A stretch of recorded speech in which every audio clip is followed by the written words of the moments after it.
All right, guys, what's going on? Welcome to the show. We got Donnie Moser in the house today. Thanks for joining us, bro.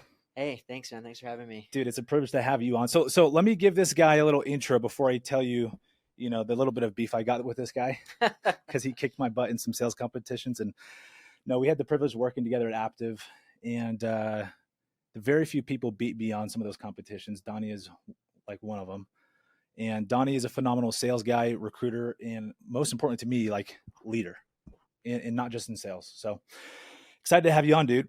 Okay, let me give you guys a quick intro. Donnie is president of sales at Aptive. Okay, and so to put this in perspective, the partners at Aptive make 1 to 2.5 million. Okay, Right. and he oversees all leadership training, sales training area, just stuff like that. Yeah. So, Yeah. how long have That's you been about with? right. How long have you been in the company? 10 years. A decade. Yeah. Decade strong. I like it. Yeah. It went so fast. It's wild. So Aptive has 2,000 reps. With the partnership at Grit, you guys have about 2,500 cumulatively. Yes. Okay. Yep. Sixth largest residential pest control company in America. And for direct sales, door to door, you guys are number one. That's right. You guys have been number one for a while. It's been a long time. Like since 2018-ish. I don't even know. It's been around there. almost as long as I can remember. I love it, dude. You know? So what I love about you, Donnie, is we were talking about this right before we started, was like you've done so much in sales. And I want to talk about your biggest year too, like selling. And then, dude, you've ran 9 Ironmans, 5 half Ironmans, and then 4 full Ironmans. Yeah. It's wild. Yeah. It's been a crazy ride. Why is that? Like, why? Like, we were just talking about this a little bit beforehand, and how salespeople don't push themselves enough outside of their sales goals. Yeah.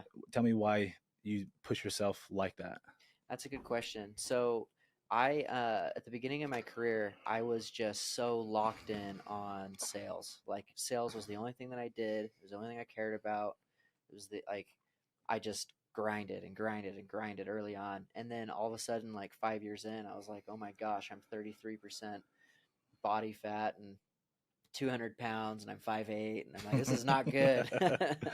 And so I decided, okay, I've got to make sure that I'm like taking care of myself, because what's the point of making money? What's the point of having a career if you're unhappy, Yeah. or if you're unable to live a long time? Yeah. So I immediately I literally remember the day I got on the scale and I was 198 pounds, and I was like, I don't want to get over 200. Like, what the heck is this? Yeah. And so I immediately started like a diet and a transformation, transform my body. And then after that, it was like, okay, what more can I do to expand my mind, expand my work ethic, expand my like ability in my brain to like have more endurance, you know? Yeah. And so I found that, demanding of myself, physical endurance sports was a good way to kind of like get my brain expanding and get my brain fixed. So like I believe in this thing that I made up called the 5 pillars. Okay. And the first pillar is all about goals and habits, but then it's how can you increase your work ethic and how can you increase your um, mental toughness. Then you've got your attitude, and then you got like the technical skills at hand, right? Those are the 5. Those are the 5. Okay. So, obviously I was really good at setting goals and habits, but number 2, the work ethic and the mental toughness part, how do you actually increase that outside of sales? How do you work on something to expand your brain power in a different area so that it translates back into your work, translates back into your family, right? Yeah. And so for me, the physical realm was where I really tried to focus. I love that. I think it's a great, there's 3 major areas in my life. It's health, wealth, and then relationships. And I used to have that limiting belief where I've got to hit all my financial goals, all my sales goals. I was that guy who I put the family on the back burner, didn't prioritize that, didn't prioritize my health. For me, it wasn't like I was not getting too big. It was I was getting too skinny. And so I kept seeing the scale go down. I'm like, dude, this is ridiculous. My biggest year at Aptive, I was like 168 pounds, just like a twig for 6'1", now I'm 207 pounds.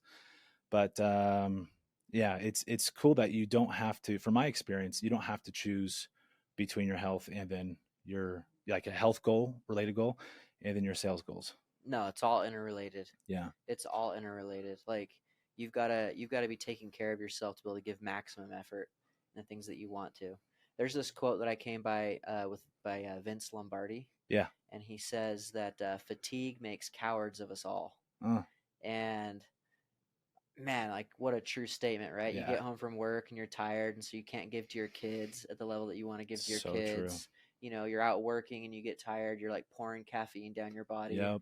so unhealthy, right? Yep. So being able to be physically fit and being able to expand your endurance and your mental endurance enables you to be better at work, enables you to be better with your family, and enables you to be better, at your hobbies. If you're able to just take care of all that, it all interflows. If you're Yeah. not financially doing well, then you're gonna be stressed out, Yeah. and you're gonna take it out on your family and on your physical goals, Yep. right? Yep. And if you don't have a good family life, then you're just going to be really unhappy in general. Yep. So it all flows It together. does. Yeah. And I've noticed having that, your significant other, whoever it is for you, having that person like fully bought in with you is like, it gives you another level of potential. Totally. It's all about communication, It is. and Yeah. if you have somebody by your side, like it truly does maximize who you can be. Yeah. And it's kind of funny. I had this conversation with a buddy of mine. I said everybody gives praise to the great athletes who sacrifice everything and the great businessmen who sacrifice Yeah. everything. But the people who never get any like credit at all or get any accolades or awards are the good dads and the good husbands. Mm. Nobody ever is like, "Oh, look at this guy." Yeah. Look at how great his relationships are with his Sad. kids, and Yeah. it is kind of sad. But that's the world we live in of social media and Instagram and media and everything just kind of being at our fingertips and in our face all the time is just success, success, Yeah. success, success, Yeah. success. And I think it's okay to slow down and make sure that things are right. Yeah. Oh, You I know, agree. Well, dude, what I've learned is you don't have to. I mean, it's for me, it all comes down to the two biggest assets of our time and money. But time is much more superior because you can't buy it back. You can't get it back. And so time is usually funneled into experiences, relationships, and then also takes time to build your health. And so the game for me is how can I max leverage my time with everything. And so all my limiting beliefs about my health, my relationships came down to a prioritization of time, you know? And so yeah, I think the big thing for that I've learned and I think our audience could like take from that is you don't have to choose one or the other. You can have both. You can have success. Success to me is what, for everyone is different, but for me, it's fulfillment in all three of those areas of my life and making sure that I feel like I'm giving back and I'm impacting. And you don't have to choose between, your sales goals or your business goals and then that stuff as well. And I think you're a great example where they all funnel each other. They push you, yeah, you want to overlap them, right? Yeah. Overlayer them. Yeah. There was a time when I was going super hard at work, and I would try and have my wife bring dinner to the office. If I couldn't get home. There were times where I'd go home for dinner instead of going out, and then I'd go back to the office. But we prioritized certain things within our time. And as we communicated, obviously I was making huge sacrifices still, but as we communicated about what we were trying to accomplish together, we were able to work it out. I had this mentor back when I first started. I was 18 years old. Okay. My first job I was selling Cutco knives, and I had this guy named Matt Ewan who was managing me. And I remember telling him like, "Hey, I'm like really stressed out. I feel like I can't fit everything in." And he says to me, "Donnie, you can fit everything in your life that you want to fit in. You just have to prioritize it and make sure you're wasting no time." Mm. And I love that because a lot of times we act like we have no time, Yep. but how many NBA games are we watching? Yep. How much Netflix are we watching? I Yeah. have reps come up to me and they'll be like, "Hey, Donnie, have you seen this show?" Or, "Have you seen this?" Or Yeah. they'll say a funny joke. I'm like, "What's that from?" They're like, "Oh, this show." And I don't know what it is. And it's because I try not to watch TV. Like that can't be a priority for me at all if I Yeah. want to fit everything that I want to fit into my life. Exactly. I mean, you could lower your goals and your targets, Yeah, you could do that. not just Yeah. financial and sales, but you could also lower your expectations with your marriage. But I love that you don't settle for that. For me, I think a big thing that I learned from my personal experience, Donnie, was saying yes to too many things. And it's little things like that, like, "Hey, dude, let's go watch the game," or "Let's go out and do X, Y, Z." Let's go take a longer lunch, whatever it is. I feel like you have to learn the skill of saying no to most things. And I remember studying Warren Buffett when I was 20 and reading that, like that's his number one tip for young people. And I'm like, what does he mean by that? You know? And then sure enough, 8 years later, I'm like, okay, that's what he means. Yeah. I've seen how saying yes to too many things, especially in sales training and as you grow in a leadership position, salespeople kind of, expect too much of you, and they'll just ask if you just give. And you got to guard your time. You got to set up boundaries, and there's ways to duplicate yourself through training videos, through leadership and people. And you just have to build yourself enough to attract those people and build that kind of culture. I can agree with you more. So one of the things that I'm most proud of in my career, I think it's probably like the biggest thing that brings me joy, is when I moved from a regional manager at Aptive, got Mm-hmm. promoted to president. I what we did is we actually promoted two of our division managers that were in my organization to become the partner, or the regional Yeah. partner for that group, and they kind of took it over, Yeah. and they increased from 20 to 30 million dollars in a year. Look at that. And some might say like, oh, like maybe they're better than you, and like, We'll heck bring it. yeah, Let's like take it. Yeah. let's make, like, Yeah. I want them to be better than Yeah. me. I want them to do it better than me. And like the reason I'm so proud of it is because I was able to duplicate myself in a way that like kind of handed the reins off, Yeah. and then they were able to actually go out and accomplish more or do better or be more efficient in many different ways. And it's such a like, it's just so rewarding Oh yeah. to see how duplicating yourself can make an impact on Oh so many dude. people, right? And, Like, and then your own health and your own family as well, because it gives you time.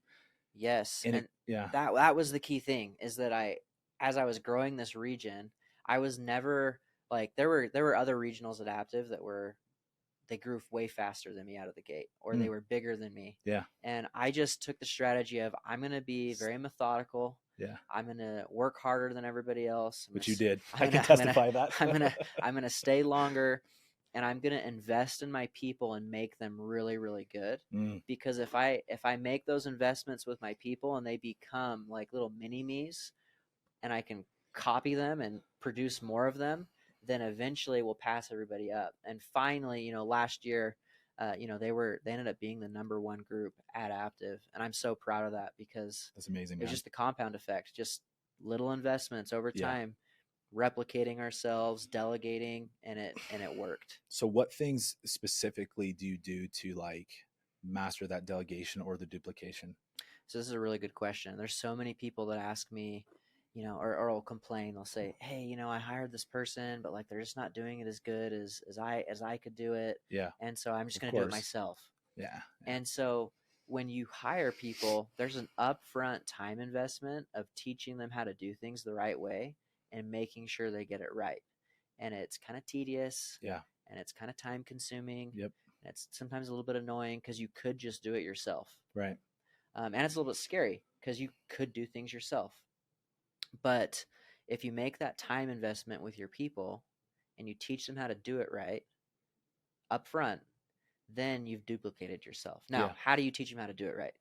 You kind of have to dumb what you do down and turn it into a system to where anyone can do it. Yep. And then it's like building blocks, right? Yeah. So for the way I ran my org, it was, okay, how do I teach everybody to be as efficient as I am at doing a first meeting? Nice. Okay, like a first introductory recruiting hiring meeting. Yeah. Okay, so here's how we're going to teach it, and we're going to teach it this way, and they're going to start practicing it. And I'm going to do as many of these as I can, but if I don't have time, they're going to be forced to do their own. That Nice. was kind of my approach. Yeah. And then once they got good at it, it was like, okay, now we're going to start comparing it to basketball. It's like, okay, we're going to teach you how to dribble with the right hand and the left hand. Okay, now that you can do that, let's go between the legs and around the back. Yeah. Okay, now let's start building off things. Yeah, now let's add in the second meeting and the third meeting. Let's go Nice. over each objection now. So instead of trying to teach them like a little bit about how to do the whole process, is just nail the basic thing. First meeting. Totally. It's just the same with our, the sales pitch. It's like, don't memorize the whole, just get the first paragraph down, then get the rest of the script down, one at a time. And then we'll start working on nonverbals, paraverbals, whatever. Absolutely. So, now, they're called Aptive Prime, this group that They were Active Arte. They changed the name. I was a little bit heartbroken, but you know, they've got dozens and dozens and dozens of team leaders that are totally proficient at signing all reps and Yeah. doing it. And are they all like 10 out of 10 talented? Probably not. Hopefully not offended if they're listening. Yeah. But I can guarantee you they're all 8 out of 10 talented or 7 out of 10. And there's Yeah. different varying between 7 and 10, but Yeah. seven's the lowest. And so Yeah. if you've got dozens of people, 7 out of 10, and just putting in the time and turning that crank, Yep. you're going to be able to scale something. So you want to make it so dumb that like any salesperson can do it. And then it's just about accountability and work. Nice. Which I want to talk to you about both of those.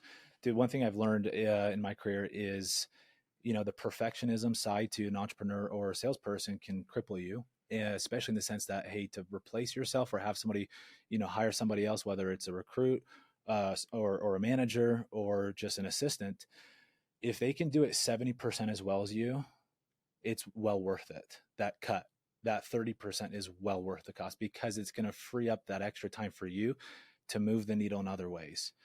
So that's one thing I've learned that's been game changers. The 70-30 rule there, is, yeah. I agree with you. And it's like, how are they going to get to 100? They have to start doing it. Mm-hmm. Right. So you have to hand it off and allow it. So I think finding A players is key in any management leadership position, like bringing up like identifying A players, hiring A players, and then, in your organization, making the B players turn into A players. And then for me, C players are cancer, C for cancer. I try to avoid them. But in our realm, Donnie, where we have technically on the books, when we hire a sales rep, there's literally no risk financially if they perform poorly. So a lot of sales orgs find themselves in the trap of hiring anybody. If they got a heartbeat, they're hired, kind of thing. Yeah. What's the repercussion of that? And I know you don't do it. Why do you not do it? That's a good question. So let me speak first to this. So at Aptive, one of the first things that we did when I went in as president with Tosh and Chase and Kyle, one thing that we did is we said, okay, we're gonna change the incentive structure so that if you do hire people that are poor performers, it does affect you. Interesting. So we aligned incentives. Did you go off a PRA, per rep average? Or what? It's kind of a convoluted, complicated system. Yeah. But our partners understand it well. Yeah. And because they were more efficient, because they focused on hiring the right culture and they focused on production per rep versus just hiring at will. Yeah. They actually all made Smart. like twice as much, 3 times as much as they ever had. So if we could extract a golden nugget from this, it's base incentives, not on reps, not on even production, but on per rep averages. Yeah, efficiencies, right? Efficiency, yeah. Efficiencies. Nice. So one of the things that I've seen throughout the industry is that companies get into trouble because they're just hiring bodies in order to try and get revenue. Mm-hmm. And it's like, well, what if we could hire less bodies and get more revenue with less bodies? And now you've got an efficiency, and what happens in a lot of these sales forces, especially in door to door, is these companies are taking on all the risk. Yep. And they're paying all the rewards to their sales force, which is great for sales reps. Yeah. Yeah. But you're wasting so much money. And we've seen, we could name dozens of businesses that have just totally collapsed or just aren't, they're shells of themselves because they don't do things efficiently. So when it comes to hiring, and let's say that, for example, that you're in a situation at a company where there is no risk for you in your pay structure and you're able to hire anybody. Eventually it comes back to bite you, mainly just because it pollutes your culture and it's hard to recruit more A performers when you've got a bunch of C's and D's that are putting on revenue for you. The A's and B's aren't attracted to be there anymore. Exactly. And it just kills you long term. Short term, you might be able to get like a giant you might make more than a short revenue. Yeah. But long term, if you can't create leadership, you have no ability to scale. Yeah. And I've seen it time and time again with our with companies in the space, is the scalability isn't there because there's just not enough leadership, and you can't attract leadership when you don't have anything to attract them with. Exactly. Well, dude, it's I think it's it's giving the harder no up front to get the long-term win, and that the harder no is turning people away, trimming the fat, for us this last year, I could have recruited 10 guys or so just doing solar out in Utah. We had two. It was just me and one other guy, and I was still reluctant to bring one other guy on. I'm like, I'm gonna focus on me, build myself, and become the man I want to become, change myself a lot, and crush my financial goals and create a system to duplicate myself. And with just two of us, I allowed one guy. We absolutely, our numbers were the two of us did equivalent to the average what 25 out here would do. And so what's happened because of that is not only a lot less stress and less babysitting, but now we're able to attract higher level people, and not just BC players, but like A players to build a team of 20 plus. And then you know where that goes if we can maintain that Yeah. pace. Oh, these guys got it figured out. I want to go work with these guys. They know Exactly. what they're doing. And Yeah. so, but then, then the next thing for me, the next temptation is, oh, let's get just 20, 25, 20, 30 guys, but I have to maintain the same discipline, trim down, have a smaller group to outperform. So one of our core values is not based on reps. It's based on results. That's it. Just keep things focused on results. And that doesn't just mean monetary, just results for your people. If you build them up as leaders and just physically like what you're doing, I mean, why would they not want to be around you? Yeah, I mean, people look up to you for your sales results. They also look up to you for how you treat your family, for what you're doing on the physical end of things, Yeah. for how friendly you are, like what's your life like. Like there's many different things. Different people will look up to different things. And so Yeah. I always say if you're going to be a leader, you've got to be leading from the front in all aspects, Yeah. not just your, production aspects. This guy might be doing, a golden door every single year, but he is an adulterer, like, Yeah, it's not going to inspire them. Yeah. or he might be, I don't know, a cheater, Yeah. in terms of the way he treats his people, or he steal, I don't know, does Yeah. I mean, I've seen it all. Yeah. I'm sorry to go like so like No. negative No. in It's that good. lane, but No, like, it's good. and I'm not saying that, I don't ever want to like accuse anyone. Like I think every single person on earth deserves to be loved with the same amount of love, and every single person is valuable. What I'm getting at is that if you don't correct your mistakes and you're not trying to be the best you can be, you're not going to be able to lead in the way that you Yeah. can lead. Yep. People aren't going to follow you. And I've learned this the hard way. Where if you're not pushing yourself in all these areas of your life, your people will see. And the way I've seen it is, you have to be the dumbest person in the room to some extent. If you're not growing, and if you're leading an organization, you can't rely on just your organization and where you're at to keep growing. You have to reach out, which usually requires capital to get in high level masterminds or groups, or just like network with people. And for me, it's been this realization of, wow, like I've really got to just maintain this, be the dumbest guy in the room. And no matter where our careers take us, like that's a big focus on mine, because if I can develop myself and I keep growing myself, my people around me have something to pursue as well. And this is not me saying, hey, I've got it right, Donnie. It's just, I found something that I've like, it's kind of like an addiction for me, is the pursuit of excellence in every area of my life. And I do it selfishly, but the fact that it has dividends for business is just a side benefit. Yeah. And more so for the people, because this is one thing my mentor taught me, is if you want to, the more you invest in your people outside of your work, the more buy-in that they'll have, and the more appreciation they'll have, which it goes full circle. They'll perform better if they fill their cup, mentally, Yeah. physically, emotionally, relationships, spiritually. They'll be able to fill other cups, sell, recruit. I think that sales desperation of the commission breath comes out in recruiting. It comes out in selling. It comes out in managing. Micromanaging reps. And I think if we can just take care of ourselves and invest in ourselves and forget and just go all in on you for just 6 months, you'll transform. You'll transform into somebody that will attract so much more success. And this goes in line with, Jim Rohn, right? Mm-hmm. Mentor Tony Robbins, the father of sales and personal development. He said, work harder on yourself than you do on your job. And if you do so, because if you just work on your job, you'll make a living. If you work hard on yourself, you'll make a fortune.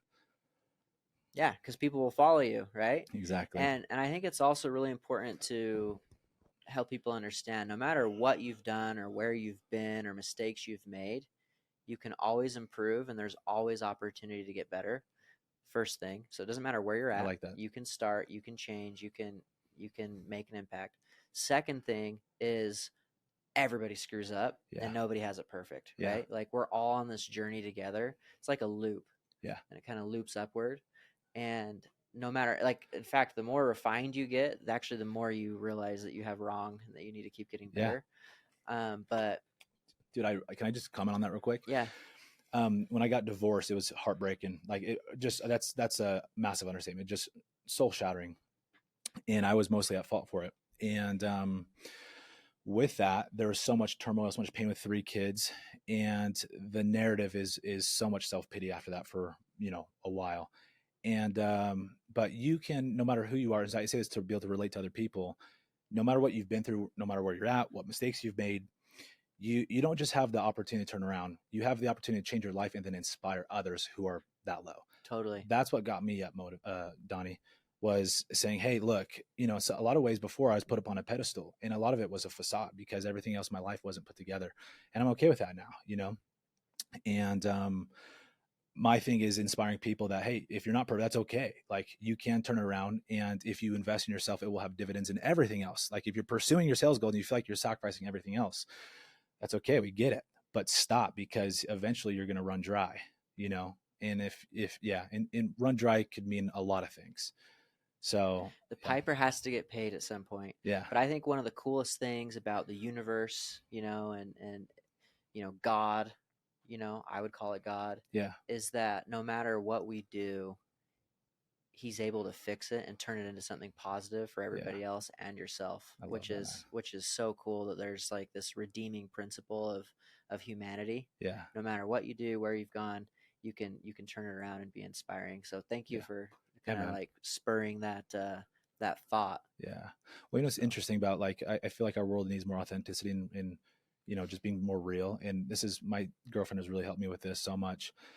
But empathy, it's related to empathy too. And if you can be real, not put off a facade, you can connect with other people more, you know, absolutely. and which means you'll have more influence, selling, recruiting, everything. So it's a win-win, and you'll just feel better about yourself. Totally. You'll be able So to develop people. And yeah, you can develop people in order to help them to kind of mold into the person that you think that they can be, or that maybe their potential is. And then you also have the ability to recruit people to wanting to be, wanting to improve, wanting to get better. I think one of the things that we run into in our industry is we always recruit with the commission. The commission breath is what I yeah, think you called it. yeah. What do you You, do? you What do know, you do to aid that? yeah, yeah. So, oh, we want commission, or oh, we're gonna make this money, or oh, we want to get these guys, or whatever it might be, right? Yeah, And if you can recruit from an angle of wanting to develop people, mm, wanting to help people grow, if you can recruit from an angle of wanting to teach people and influence people, you're gonna attract people that are desiring that. yeah, If you recruit from an angle of just wanting money, you're going to recruit people that just want money, yeah, and totally fine. A lot of those people are really talented, but what ends up happening is they just leave.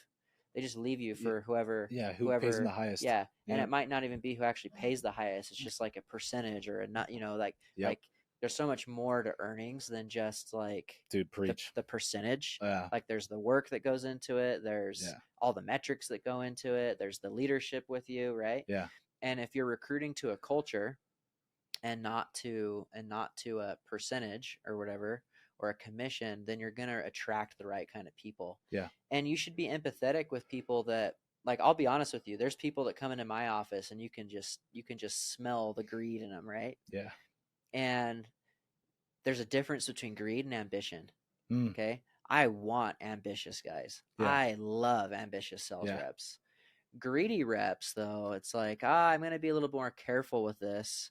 And then, so the question becomes, can I develop this person? Can I influence this person? yeah. 9 times out of 10, you really can't. Dude, I know exactly what type of person you're talking about. I call it vain ambition. It's where they want something big. Like, you have two types of people. Most people want something great, but you have those that want it and want to put the work in. Like, I've learned that I can't, even if I get something great, financial, whatever it is, but I didn't pay a price to get it, I don't appreciate it. And it's not just me, that's everybody. Mm-hmm. I know, I don't know the exact stories about Olympic athletes, but I've heard so many times that they'll do the train for, the Olympic games. And then once they're done, they just feel so unfulfilled. It's kind of like when you get to retirement and you just stop working. It's like, well, what am I doing now? Yeah. It's like, what's the point? So Yeah. Well, it's kind of funny you say that. Going back to Ironmans, yeah, right? Like training in an Ironman is so exhausting and it's such a grind. You have to yeah. get up at a certain time every day. How long did it take you to train for your first? I started training in January and I did my first one in April. So Okay. it took me 3 months. I don't know That's how it, savage. I don't know how it like it. You want to know why? Is I was uh, consistent. So my first week, I was swimming and I was like, I'm gonna drown. Like I'm literally gonna drown. And I had signed up for a half, and it was when the Iron Cowboy was doing his 100 Ironmans or whatever. He did yeah. 101, and on his 51st, they asked a bunch of people to do it with him, and so I was like, okay, I'll do a full, full. And so it was an official event, Yeah. but yeah, I did the full with the Iron Cowboy on his 51st. That's awesome. After training for 3 months, but it was because I was consistent, right? Mm. And so, yeah, when you finish an Ironman, there's definitely an endorphin release and a dopamine release. But what you appreciate is all the training. Yeah. You actually don't appreciate the event that much. You appreciate like Yeah. what you went through to be able to accomplish Who the you event. became in the process is what I like to Yes, say. and that's so true when it comes to work too. I mean, Aptiv had our best year ever from a per rep standpoint in 2023, and when we did it, we hit our revenue mark.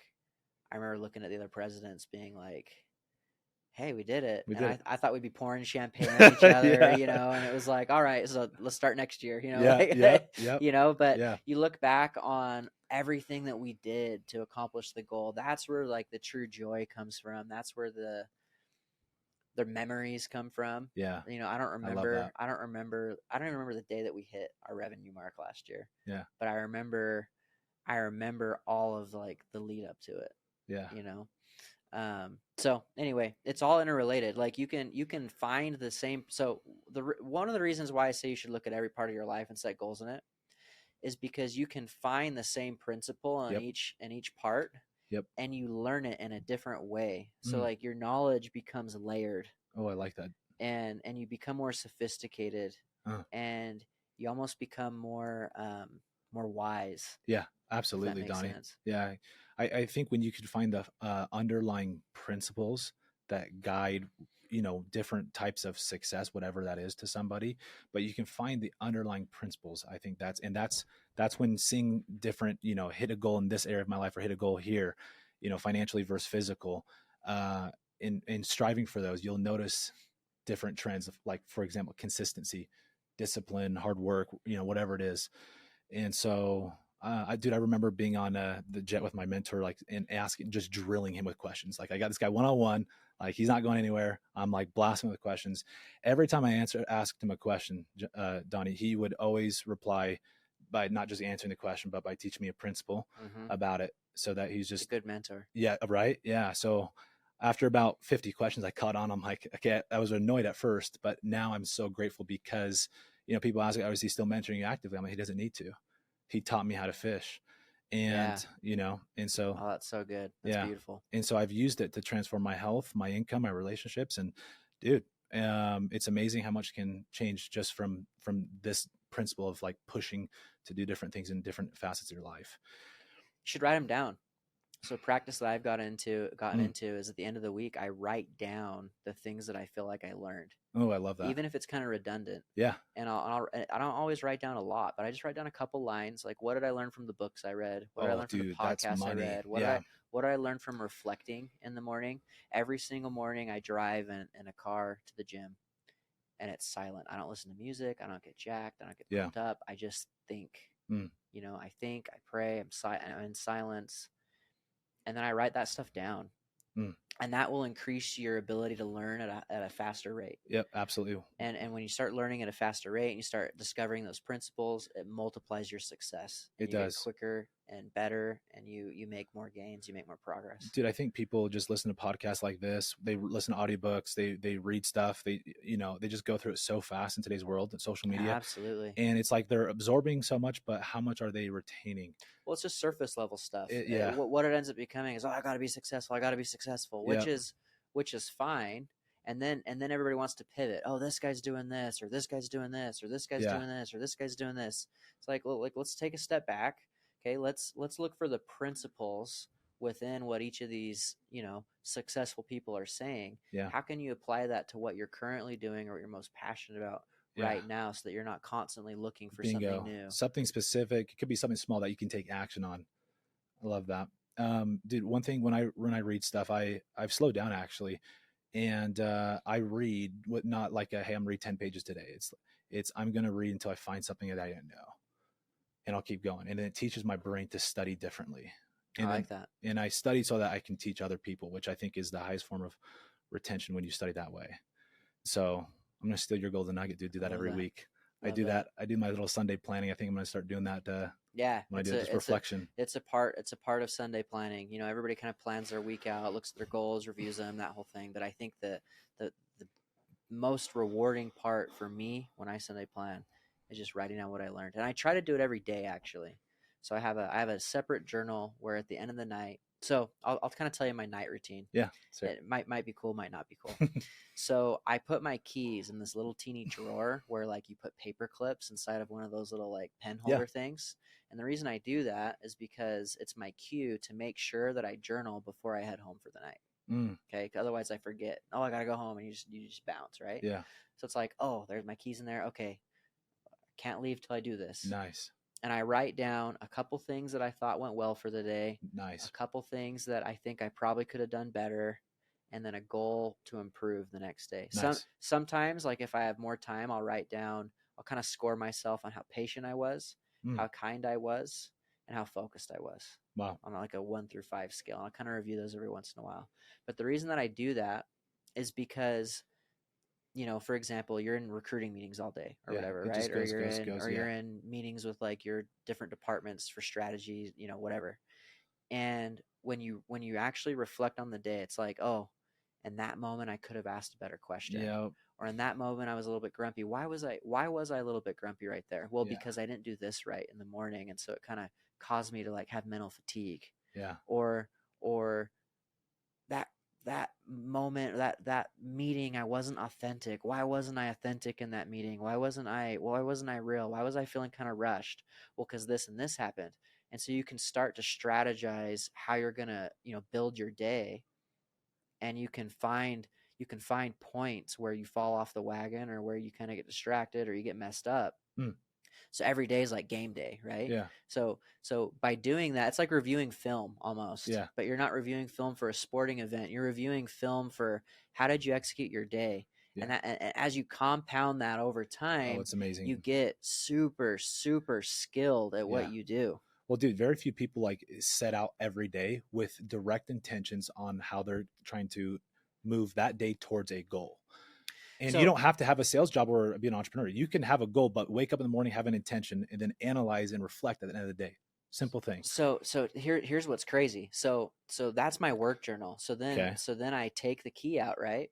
And what I realized is when I went home for the night, I Yeah. was on my phone. And I'm not perfect at this. Sometimes Yeah. I still go home and I get Same. on my phone. Okay. Yeah. But what I noticed is that when I went home, I wasn't prepared or in the mental state to be with my family or my Oh, kids. I love that, Donnie. Okay. So I started doing this with the key on purpose to close my day out. And then I put music on, and I put my phone inside my glove compartment. I'm not Mm, texting while driving when I'm going home. yeah. I'm using that time to like get in the zone to be a dad when I get home. Nice. So I go home, I put my phone in a drawer in my office. And again, I want to emphasize, I'm not perfect at this. Yeah. And you don't have to be perfect at it. I You agree. just got to win more days than you lose. I And like that. eventually you win 99% of the days. Yeah. But I put my phone in my office. I ate dinner with my wife. I try to hang out with the kids. I try to put them to bed. Again, not perfect all the time, but I'm getting better. And it's been so much more rewarding at home because I don't have the distractions of work at my phone. And then around 8:39, when everybody's in bed and everybody's away, then I'll go back down to my office. I'll get my phone out and I'll work again till 10, 11 o'clock. Dude, I love it.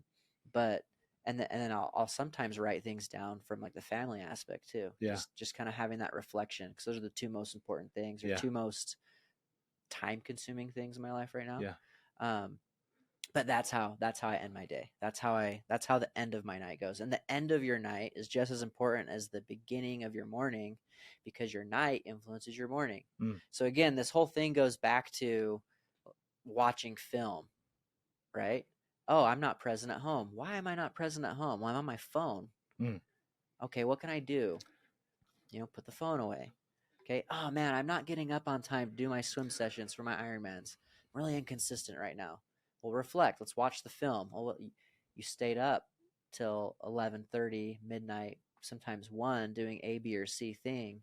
yeah, And okay, delete that. Like nice. let's iron that out. Let's iron the evening out so in the morning you're fresh, right? And so when you watch film or you journal down what you're learning, what you're noticing, you're able to adapt and you're able to get a lot more efficient on accomplishing what your goals are. So money, dude.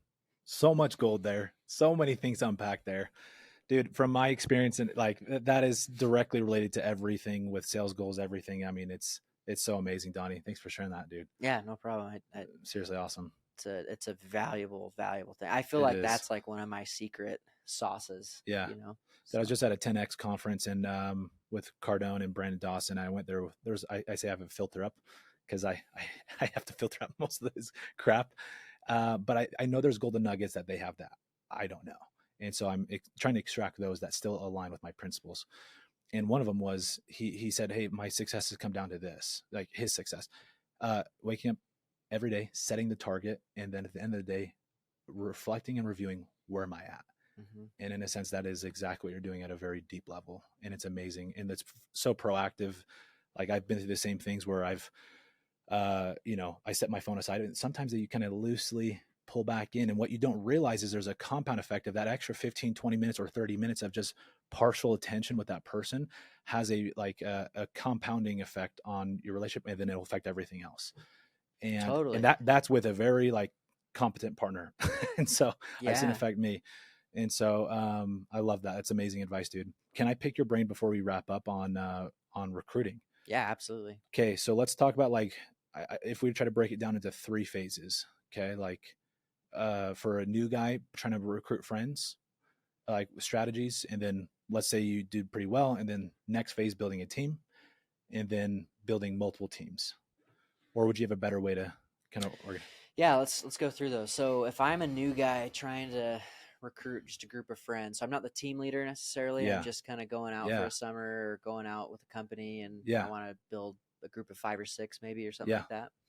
I think so. I always break people up into different groups. So you have your ride or dies. Okay, They're your friends who are your ride or dies, yeah.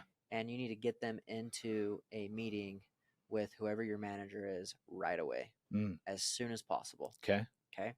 Then you have your friends that you haven't talked to as much. And then you have your acquaintances who you haven't talked to for a while. With those people, you want to ask them for the maximum commitment that you think they will give you, and they will say yes. what do you Eh, mean maximum commitment? So some people you might like. Let's say you're talking to an acquaintance. They might, Okay, if you reached out and were like, "Hey, I'm doing sales. I want you to do a meeting with my manager." They might say, "No, I don't yeah, want to no, do that." I see. But like a lunch or like Yeah, a be lunch down to talk on the or phone. an activity or whatever it Nice. is. So, and I'm focusing mostly on network recruiting Yeah, because that's how I kind of came up was within network recruiting. Now there's all sorts of different things when it comes to leads, yeah. lead gen, Instagram, career fairs, all that stuff. What have you seen work for guys There's the a most? million ways that you can do it. The way I did it was through Got networks. it. Cool. And the reason that I did it that way is because I found I could get more A's and B's that way. Mm, I have to filter through so many true. C's and D's to get to the A and B. I like And that. what's funny is the people that sign massive amounts of people through leads and through Instagram and through career fairs, I Yeah. feel like they have less A's and B's than I did, but because I just find them quicker. I never signed massive amounts of reps compared to other people, but my reps would always do more than the everybody else's because they're A's and B's, Yeah. right? Love. So that's just a philosophy that I believe in, Okay. but there's a million ways you can do it. Yeah. How do you So identify like an A or B player for sales? good question. So Sit on that. in my first meeting, when I am potentially hiring someone, first off, I never hire someone in one meeting. Yeah. There are lots of people that Oh are yeah. like, hey, here's sales, here's money you can make. And they're like, oh, yeah, I want to sign up. Okay, cool. Here's the paperwork. I Uh, never do it. yeah. And the reason why is because I want to evaluate and figure out how serious they are. And I want Yep. to evaluate and figure out if they're an A, B, or a C player. Nice. So I will give them an assignment at the end of my first interview. And I'll say, hey, I want you to get really clear on what your goals are, Nice. really clear on, the plans that you have to accomplish those goals. Yeah. And what are some opportunities that you feel like you might have to accomplish those things? If they come back and they've done them, what are they? Are they an A or a B? Okay. If they've done them. Yeah, it's a good sign they're an A player. Yeah. What are their goals like? How ambitious are they? How detailed are their plans? Okay. How bad do they want it? If they don't do it at all, well, are they an A player? Even if they come off all charismatic and talented? Yeah. Like, I've hired those guys where you think they're an A player, but it's not. you get what I'm saying? Yep. So just doing that exercise, I get a really good feel if they're good or not. The second meeting is all about expectation setting and all about making what about working with you specifically is the exclusive thing that you offer, right? Yeah. And it's all about kind of setting up the path. Nice. Okay. So pre-framing. Yeah. So as an A player, you're setting up the path for what leadership in your organization looks like. If it's B, you're probably setting a little bit lower expectations. Yeah. C, even lower, right? Yeah. You set those expectations, you show the vision, you show the model. Okay. Then you just have it. At that point, you send them an agreement, have them read it and review it. And then your third meeting, you're either signing them, resolving objections, whatever it might be. That's kind of nice. That's my process. It's amazing. And I stick to it and I teach it. And the reason I like that process, I can teach it to a bunch of people. You can duplicate it. Teach them how to do it. Exactly. Yeah, I love that, Donnie. It's powerful, dude. So that's probably more for a team leader. Yeah. First year recruiter, just get people in with your manager. Yeah. And then take care of them, be the relationship guy, be friends with them, train them like crazy. Okay. Team leader, learn how to do your meetings, learn your process for how you hire. And then third level, division manager or, regional, whatever it might be, as you start to scale past one team, can you duplicate that process with other people? And then you're not training people anymore how to sell, you're training people how to recruit. And that's a key change. Oh yeah. You're no longer the salesperson.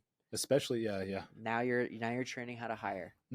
And the more that you can train people how to hire, get them good at that process, the more and more people you're going to have. And then strategically just monitor it. Which I would say, dude, is somewhat like, it's, for me, it's a lot of it is selling. Not like, hey, I'm trying to get you on, like try to sell you on it. But for me, influence and selling is asking the right questions and guiding somebody to a win-win opportunity. Yeah. So the way I look at it is like pest control, especially, it's a very transactional, in selling in that regard is definitely different. Yeah. You're closing. It's right? higher pressure wins. Yes. Yeah. Solar, potentially roofing. I'm not really familiar with roofing too much, but it's more of a B2B relationship style sell where you have to have a lot of follow-up. Right. So in that sense, it's similar. And recruiting is the same. Recruiting is all about, I actually read a lot of business to business books in order to develop my recruiting and hiring process. Nice. Because business to business is all about a long-term relationship when you sell. Yeah. And the second thing that people don't realize is recruiting is all about leadership. Okay. If you're the better leader, you almost always win.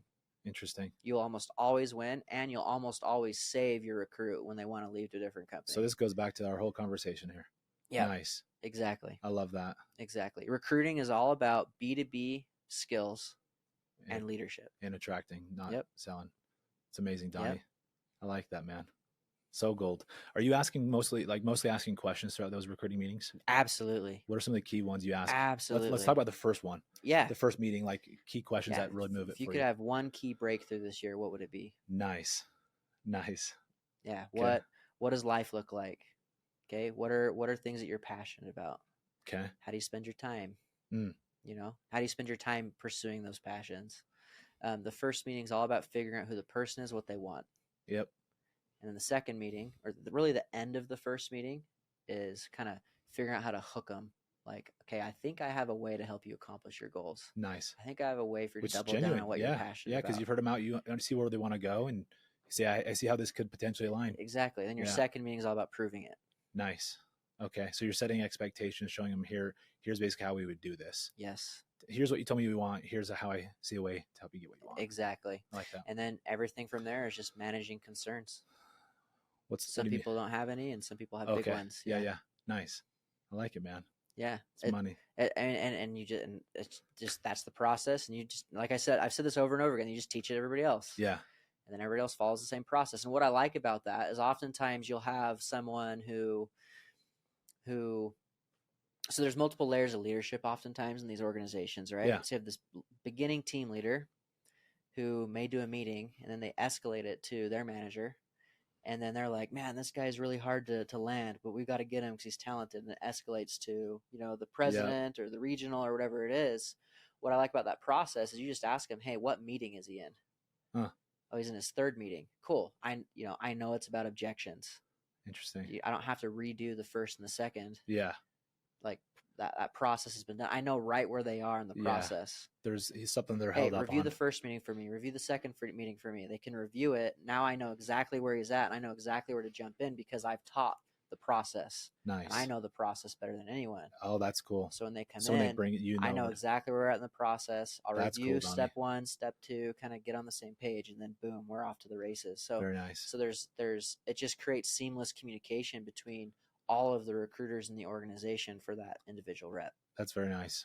I love that. So that's awesome. Anyway, dude, yeah, freaking gold. Dude, hopefully, super gold. hopefully everybody gets some value out of that. Oh, absolutely. They're lucky if they listen to this. Well, bro, thank you for coming on. I Yeah, appreciate no it. I know you got problem. to get rolling. Yeah, we both got to get rolling. So appreciate thanks for you. having me. Oh, Donnie, it's a pleasure. Yeah, for me too. Seriously, it's good to see you again. Thanks, man. Appreciate you. Thanks.